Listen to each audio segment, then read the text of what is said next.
মানের দাবি যদি কুরবানি হয়, সে দাবি পূরণে আমি তৈরি থাকি যেন। ওগো দয়াময় আমার প্রভু দয়াময়, ওগো দয়াময় আমার প্রভু দয়াময়। ঈমানের দাবি যদি কুরবানি হয়, সে দাবি পূরণে আমি তৈরি থাকি যেন। ওগো দয়াময় আমার প্রভু দয়াময়, ওগো দয়াময় আমার প্রভু দয়াময়। ঈমানের দাবি সে তো বসে থাকা নয়, ঈমানের দাবি হলো কিছু বিনিময়। ঈমানের দাবি সে তো বসে থাকা নয়, ঈমানের দাবি হলো কিছু বিনিময়। সেই বিনিময় যদি কলিজার ঘাম হয়, সেই বিনিময় যদি কলিজার ঘাম হয়, সেই ঘাম দিতে আমি তৈরি থাকি যেন। ওগো দয়াময় আমার প্রভু দয়াময়, ওগো দয়াময় আমার প্রভু দয়াময়। ঈমানের দাবি যদি কুরবানি হয়, সে দাবি পূরণে আমি তৈরি থাকি যেন। ওগো দয়াময় আমার প্রভু দয়াময়, ওগো দয়াময় আমার প্রভু দয়াময়। জুমার দিন শুক্রবার পত্র এলাকার নির্ধারিত জামে মসজিদ উপস্থিত সম্মানিত ফরহেজগার মুমিন মুত্তাকি নবীন ও প্রবীণ মুসল্লিবৃন্দ, মাইকের আওয়াজ যতদূর পর্যন্ত পৌঁছাই, যে সকল মা বোন আমাকে শুনছেন, সকলের কাছ থেকে আন্তরিকভাবে দোয়া চেয়ে সালাম পেশ করছি। আসসালামু আলাইকুম ওয়া রাহমাতুল্লাহি ওয়া বারাকাতুহু। শুকর গুজার করছি সে মহান মালিকের আলিশান দরবারে, যিনি আমাদেরকে আজকের এই পবিত্র জুমার দিনে প্রচণ্ড গরমের মধ্যেও আল্লাহ তাআলা আমাদেরকে মায়া করে, দয়া করে, ভালোবেসে জুমার নামাজ আদায়ের লক্ষ্যে মসজিদে আগে আগে আসার মতো সুযোগ করে দিলেন। আসুন সে মহান মালিকের দরবারে আমরা শুকরিয়া আদায় করি। সকলে পড়ছি আলহামদুলিল্লাহ। আরো জোরে পড়ি আলহামদুলিল্লাহ। পড়েন রব্বানা লাকাল হামদ হামদান কাসীরান তাইয়িবান মুবারাকান ফীহি ইয়া রব্বি লাকাল হামদু কামা ইয়ানবাগি লিজালালি ওয়াজহিকা ওয়া আযীমি সুলতানিকা আমিন ইয়া রাব্বাল আলামিন। শতকোটি দরুদ সালাম বর্ষিত হোক বিশ্ব মানবতার মুক্তির দূত, সর্বকালের সর্বশ্রেষ্ঠ মহামানব, সর্বকালের সর্বশ্রেষ্ঠ মহানায়ক, যে মানুষটি সারাটি জীবন পথহারা, পথ ভোলা মানুষদেরকে অন্ধকার পথ থেকে আলোর পথের সন্ধান দিয়েছেন। আসুন সে নবীর প্রতি দরুদ সালাম পেশ করি। সকলে পড়ছি সাল্লাল্লাহু আলাইহি ওয়াসাল্লাম। জুমার দিন অত্যন্ত মর্যাদা সম্পন্ন একটি দিন, বরকতময় একটি দিন, দোয়া কবুলের জন্য অন্যতম একটা দিন। জুমার দিনের অপেক্ষায় আমরা সকলে থাকি। জুমার আলোচনা, জুমার খুতবা, জুমার নামাজ আদায়ের মধ্য দিয়ে আমাদের অন্তর প্রশান্তি লাভ করে।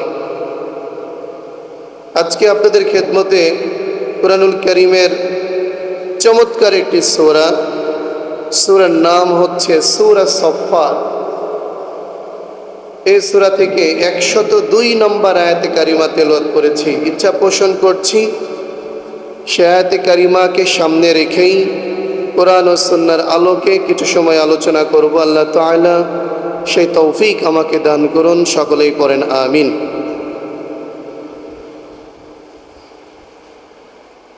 আপনারা সকলেই জানেন আর মাত্র কয়েকদিন পরেই ঈদুল আযহা, কোরবানির ঈদ। আমরা অনেকেই কোরবানি দেওয়ার জন্য নিয়ত করেছি, অনেকেই পশু কিনে ফেলেছি। যারাই কোরবানি করার জন্য নিয়ত করেছি, আল্লাহ যেন সকলের কোরবানিগুলো কবুল করে নাই, পড়েন আমিন। কোরবানি সম্পর্কিত আলোচনা, কোরবানির ইতিহাস মোটামুটি আপনারা কম বেশি সকলেই শুনেছেন। এরপরেও কোরবানির সময় আসলে আমরা যেন কোরবানির ইতিহাস থেকে শিক্ষা নিতে পারি, আমরা যেন আত্মশুদ্ধি অর্জন করতে পারি, আমরা যেন শুধুমাত্র আল্লাহ সন্তুষ্টির জন্য প্রতিটি ইবাদত করতে পারি, সেই লক্ষ্যেই কিন্তু কুরবানি।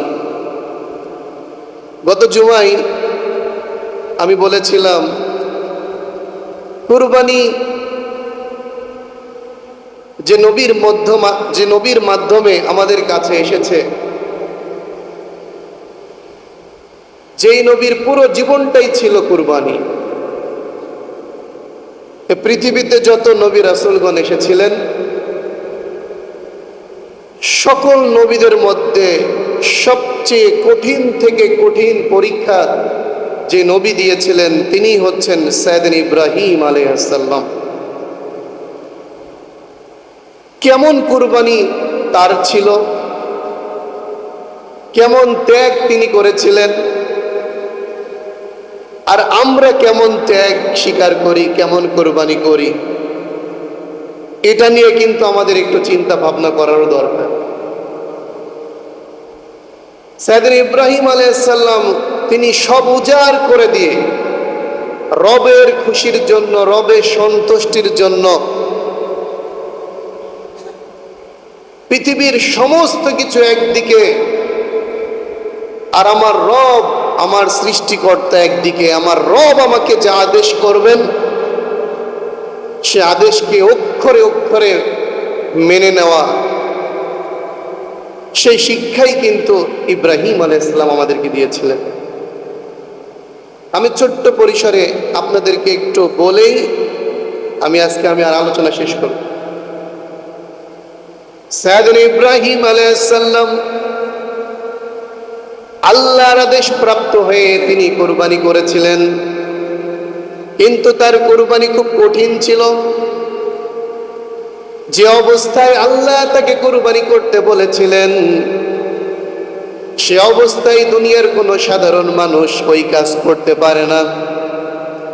আল্লাহর পক্ষ থেকে বিশেষ দয়া রহমত ছাড়া এত কঠিন পরীক্ষা দেওয়া সম্ভব না।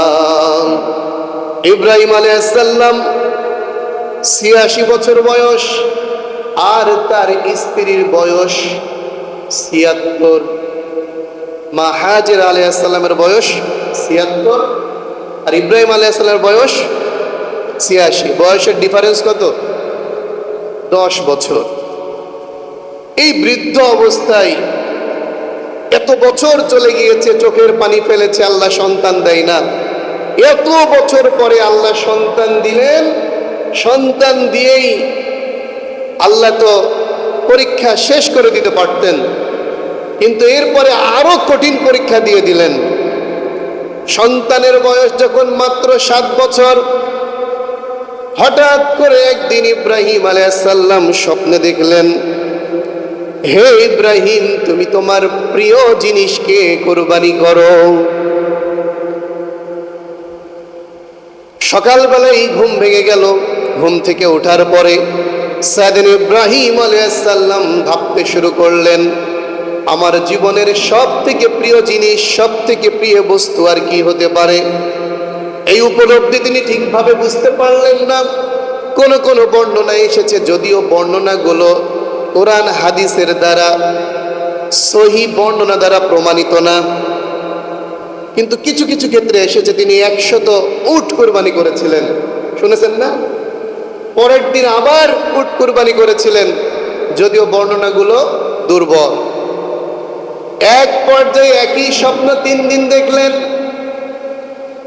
3 দিন একই স্বপ্ন দেখলেন, হে ইব্রাহিম, তুমি তোমার সব থেকে প্রিয় জিনিসকে কুরবানি করো। ইব্রাহিম আলাইহিস সালাম সকালবেলা ঘুম থেকে উঠে বুঝতে পারলেন, এই দুনিয়ার জমিনে সব থেকে ভালোবাসার জিনিস, সব থেকে প্রিয় জিনিস অন্য কেউ না, আমার কলিজার টুকরা সন্তান ইসমাইল। সিদ্ধান্ত নিয়ে নিলেন, আল্লাহ আদেশ করেছেন নিজের প্রিয় জিনিসকে কুরবানি করার জন্য। আর বুঝতে বাকি না, আমার আল্লাহ দেখতে চাই আমার হৃদয়ের মধ্যে আমার আল্লাহর জন্য ভালোবাসা বেশি, না আমার কলিজার টুকরা ইসমাইলের জন্য ভালোবাসা বেশি। আল্লাহু আকবার। সকালবেলায় মা হাজেরা আলাইহিস সালামকে বললেন, ইসমাইলকে সাজিয়ে দাও, বের করে দাও, বেড়াতে নিয়ে যাব। ইব্রাহিম আলাইহিস সালামের কথা অনুযায়ী ইসমাইলকে সাজিয়ে দিলেন। ইসমাইলকে নিয়ে ঘর থেকে বের হয়ে গেলেন। কিছুক্ষণ পর শয়তান বৃদ্ধ মানুষের চেহারার আকৃতি ধারণ করে মা হাজেরা আলাইহিস সালামের ঘরের দরজায় এসেছে। শয়তান এসে বলছে, ও মা হাজেরা, তুমি কি জানো তোমার সন্তানকে তোমার স্বামী কোথায় নিয়ে গেছে?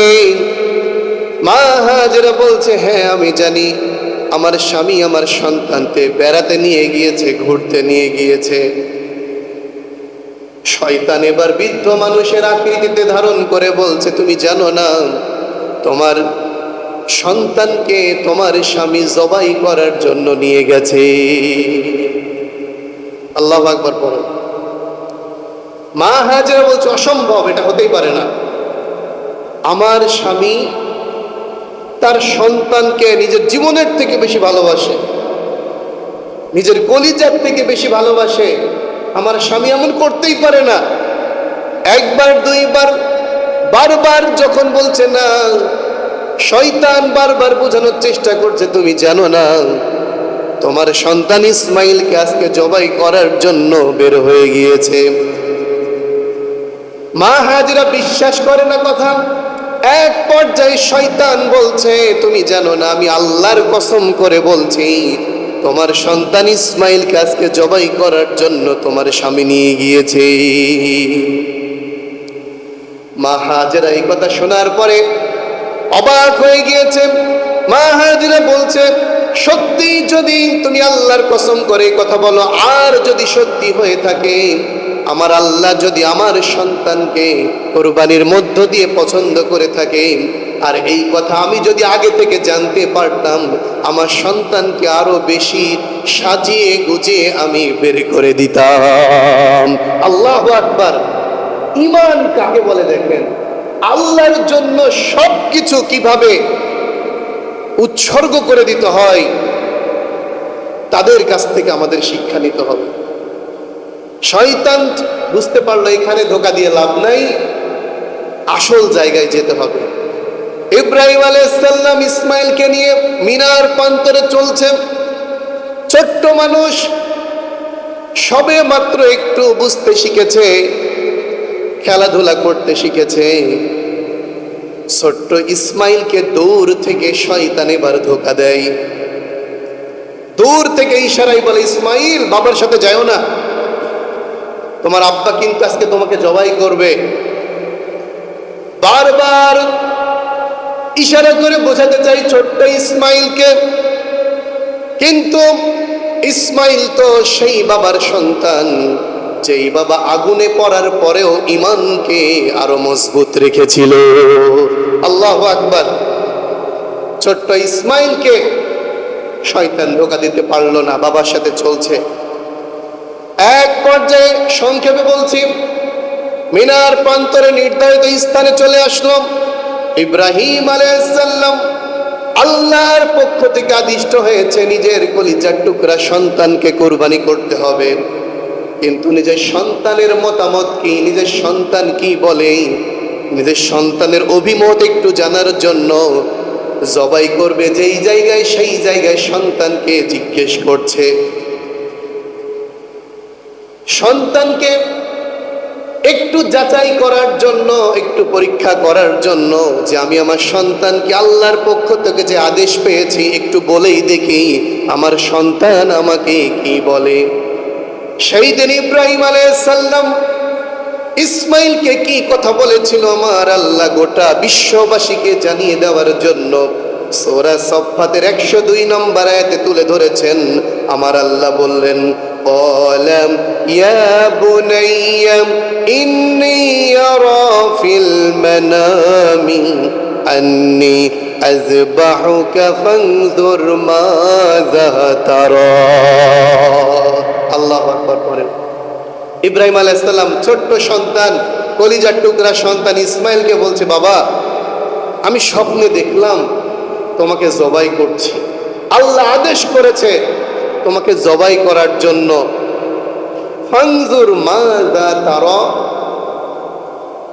এখন তোমার মতামত কি, তোমার অভিমত কি? আল্লাহ তোমাকে জবাই করার জন্য বলেছে, আমি তোমার মতামত জানতে চাই। ইব্রাহিম আলাইহিস সালাম শুধু জানতে চেয়েছিল আমার সন্তান কি বলে।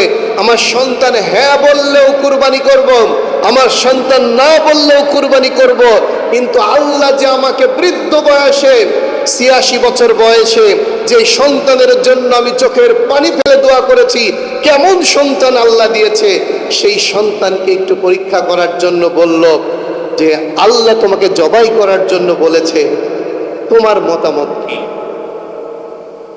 এই পৃথিবীতে যে কোনো বাবা যদি এই পরিস্থিতি কোনো সন্তানকে বলতো, সেই বাবা সন্তানের মধ্যে মারামারি শুরু হয়ে যেত, বাবা সন্তানের যুদ্ধ শুরু হয়ে যেত। কারণ পৃথিবীতে মানুষ সব থেকে নিজের জীবনকেই বেশি ভালোবাসে। কিন্তু কেমন সন্তান আল্লাহ দিয়েছিলেন দেখেন। ইব্রাহিম আলাইহিস সালাম ছোট্ট বাচ্চাই ইসমাইলকে যখন জিজ্ঞেস করলেন, বাবা তোমার মতামত কি, এই কথা শোনার সাথে সাথে কিন্তু ছোট্ট বাচ্চা বলতে পারত, আব্বা আমাকে জবাই করেন না, আমাকে মারেন না, আমি এখান থেকে পালিয়ে চলে যাব, আল্লাহর কাছে কোনো কিছু বলে মাপ চেয়ে নিয়েন, আমি আমার জীবন দিতে পারবো না। কিন্তু ইসমাইল সে কথা বলেনি, এমন কথা বলেছিলেন যেই কথা গোটা বিশ্ববাসীকে শিক্ষা দেওয়ার জন্য আল্লাহ তুলে ধরলেন। ইসমাইল নবী সেদিন বলেছিলেন, বলেন ইয়া আবাতি ফাআল মা তু'মার সাতাজিদুনি ইনশাআল্লাহু মিনাস সাবিরিন। আল্লাহু আকবার পড়েন। ইসমাইল আলাইহিস সালাম সেদিন বলেছিলেন, আব্বা আল্লাহ আপনাকে স্বপ্নে যা আদেশ করেছে, আপনাকে যা বলেছে, আল্লাহ আপনাকে যে হুকুম দিয়েছেন আপনি সেটাই পালন করুন। সাতাজিদুনি ইনশাআল্লাহু মিনাস সাবিরিন, আপনি আমাকে ধৈর্যশীলদের অন্তর্ভুক্ত পাবেন। সুবহানাল্লাহ পড়েন। ছোট্ট বাচ্চা ইসমাইল যখন এই কথা বলল, ইব্রাহিম আলাইহিস সালামের কলিজা ঠান্ডা হয়ে গেল। আল্লাহ আমাকে সত্যিকার অর্থে একজন নেককার সন্তান দিয়েছে, সুসন্তান দিয়েছে, যেই সন্তান আল্লাহর জন্য নিজের জীবনকেও বিলিয়ে দিতে পারে। ছোট্ট বাচ্চা ইসমাইল বলল, আব্বা আপনি আল্লাহর আদেশ পালন করুন, কিন্তু আপনার কাছে কয়েকটা আপনার কয়েকটা আপনার কাছে আমার অনুরোধ আছে, ওসিয়ত আছে। আমার এই অনুরোধগুলো আপনি পালন করবেন। ইব্রাহিম আলাইহিস সালাম বললেন, বলো তোমার কি অনুরোধ? ইসমাইল আলাইহিস সালাম ইব্রাহিম আলাইহিস সালামকে বললেন, আব্বাজান, আমার প্রথম নাম্বার ওসিয়ত, জবাই করার পরে আমার রক্ত মাখা যেই জামাটা থাকবে, এই জামাটা আমার মায়ের কাছে পৌঁছে দিবেন, কারণ আমি মায়ের কাছ থেকে বিদায় নিয়ে আসতে পারিনি। আমার মায়ের কাছে আমার রক্ত মাখা জামাটা পৌঁছে দিবেন।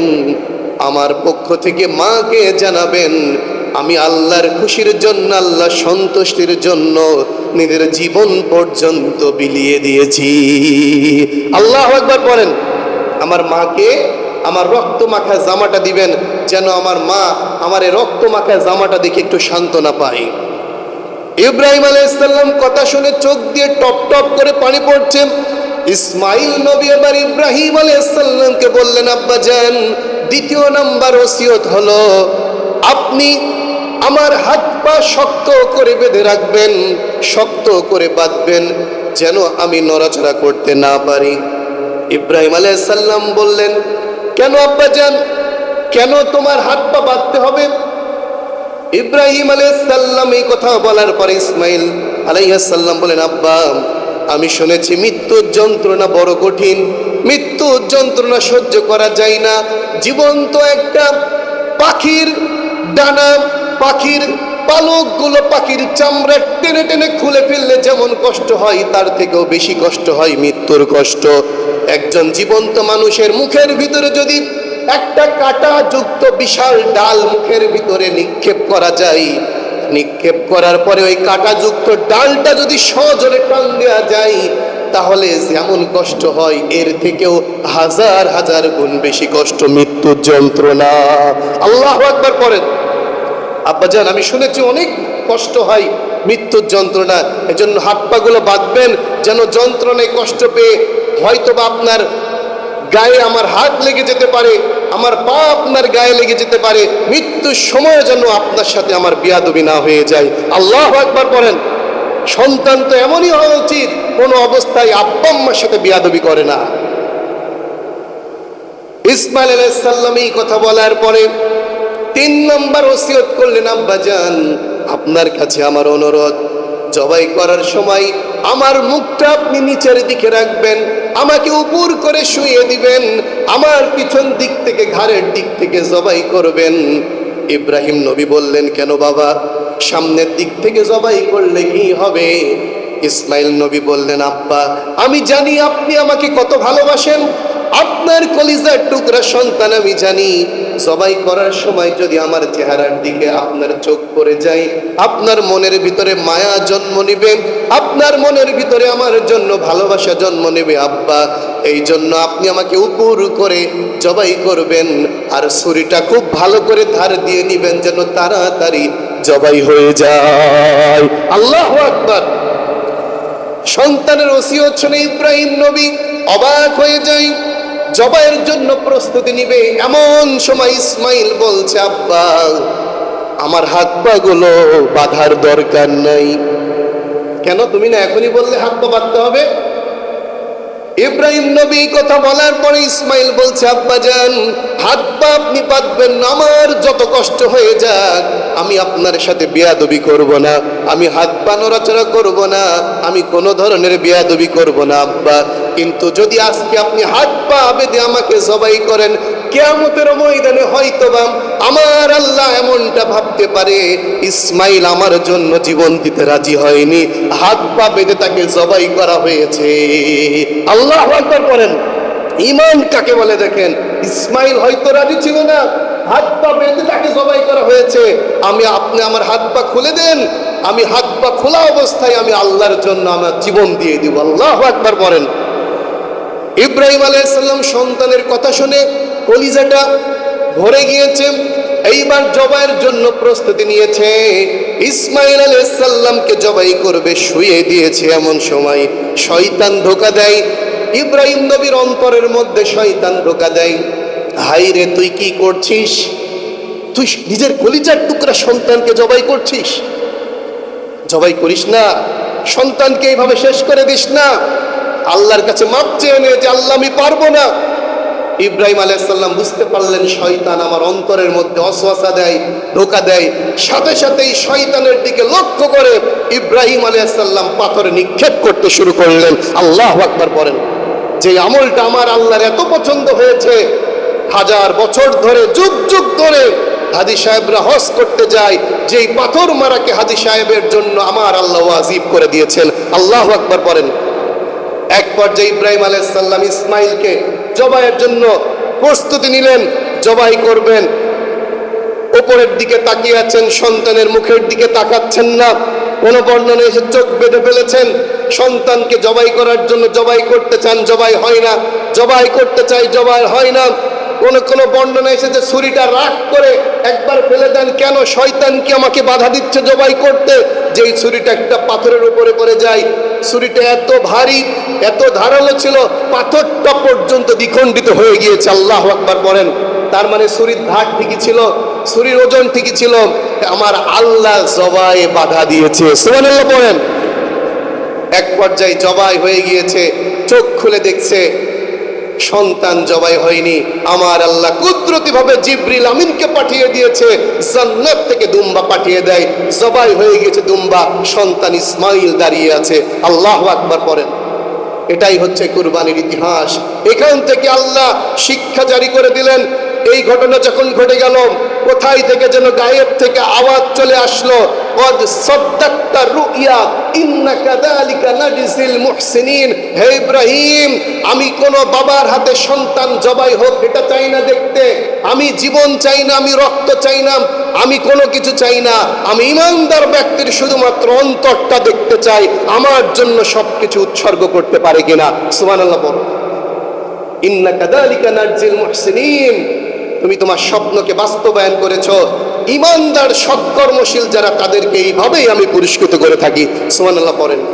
ইব্রাহিম নবী যেইভাবে কোরবানি করেছিলেন, যেইভাবে আল্লাহর জন্য সব বিসর্জন করেছিলেন, ইসমাইল নবী যেইভাবে আল্লাহর জন্য জীবন দিয়েছিলেন, জীবন দিতে চেয়েছিলেন, ঠিক ওইভাবেই যেন আল্লাহ সন্তুষ্টির জন্য আমরা কোরবানি করতে পারি। আল্লাহ সেই অন্তর আমাদের তৈরি করে দেন, বলেন আমিন।